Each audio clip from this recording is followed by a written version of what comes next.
seemed to come out of nowhere after taking a tremendous beating at the hands of both the assassin and Rip Oliver. He came out of that and he laid that full Nelson on Oliver. You knew that was it. And this championship match was even. One fall apiece. You know, did you know that Playboy Buddy Rose has a softball team? He's got a softball team. What kind of a softball team?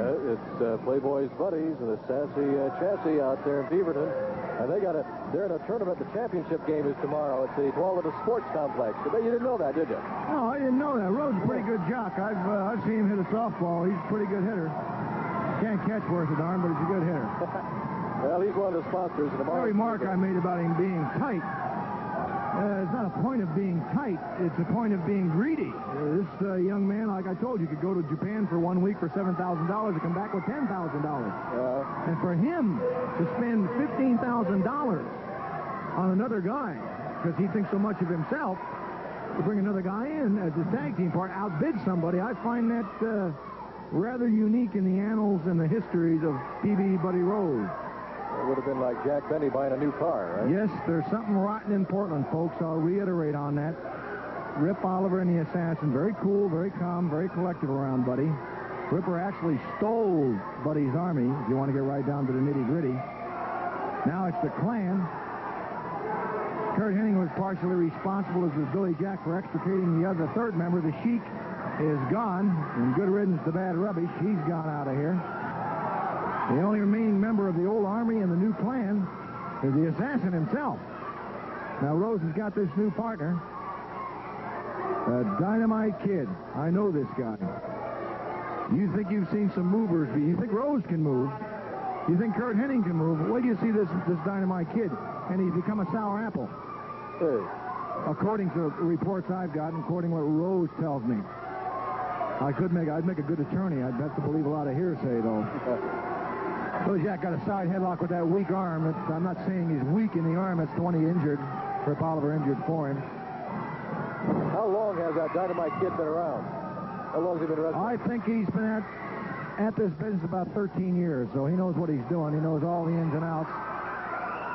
Still a very young man. I think he's still, he's 29 or 30 years old, so he started at a very early age in England. Yeah. There's a try for reverse suplex. Oliver managed, but he got most of Billy's weight on the back of that neck. Yeah, he's hurting a little bit himself. Both men very slow getting to their feet.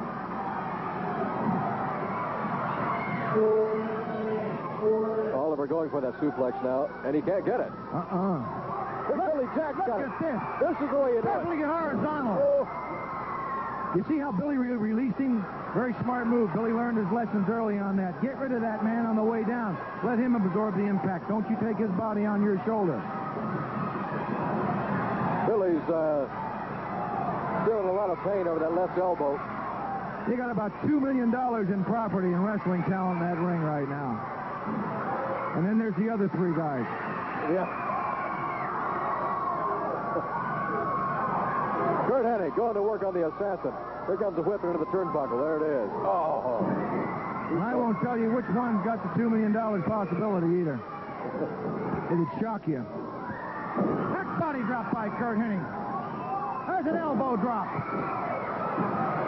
Oliver trying to get in. Oh, we almost had a new champion.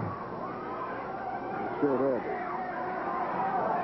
I'm getting a little excited, Don. You take it. I'll bet I know which one it is, Dutch. Which one?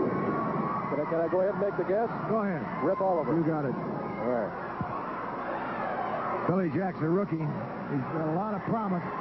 Probably want to hear. What's going on here? Billy's coming in. He intercepted Oliver. We got a four-way going in the ring. Curt Hennig's going up to the top rope. He's going up to... Watch it! There's Buddy Rose! Oh! He pushed Curt off into the middle of the ring. Hennig is hurt. Sandy Barr just pointed to the bell ringer and said, ring that bell. I think he caught Rose in the act. Yeah, that's a disqualification, which means the champions keep their belt. Rose is still up to his old trick. I don't believe that. I thought all this running in was passe. With Rose back in the territory, it started again by the looks of it. He just shoved Curt. You see where Curt Hennig landed? Look how far away he is from the corner. Oh, I know. He hit his leg coming down. I think he twisted his knee. That's what has happened. Barr disqualified Oliver and the Assassin for outside interference. Hennig and Billy Jack win the match, but the belts do not change hands on a disqualification. Now do you expect and suspect a little bit of hanky-panky between Rhodes and Oliver and the Assassin? Boy, I don't know. I don't know, Dutch. It's puzzling, isn't it? Yeah, I wouldn't have expected Rose to do that, because had he not interfered, the belt may have changed hands, and he and the Dynamite Kid are going to get these guys.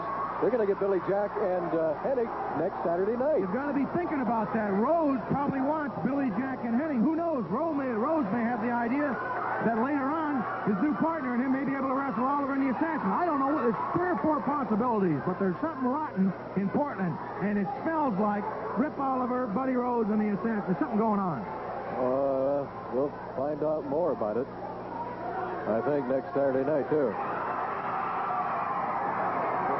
Wait a minute. What just happened out here, Dutch? Sandy Barr has just raised Billy Jack's and Curt Hennig's hand. I saw exactly what happened. And I know the belts can't change hands on a disqualification, but I'm very reluctant in giving these belts back to you two. Oh, all right. Sandy has no alternative. He had to do it, ladies and gentlemen. He has no other alternative but to return the belts to the champions via the disqualification route. It was a setup. When he raised, it looked like he raised Billy Jack's and Curt Hennig's hands, I thought maybe we had another reversal decision there. Well, we had quite a main event tonight, ladies and gentlemen. The belt holders, the Assassin and Rip Oliver. We're going to be talking to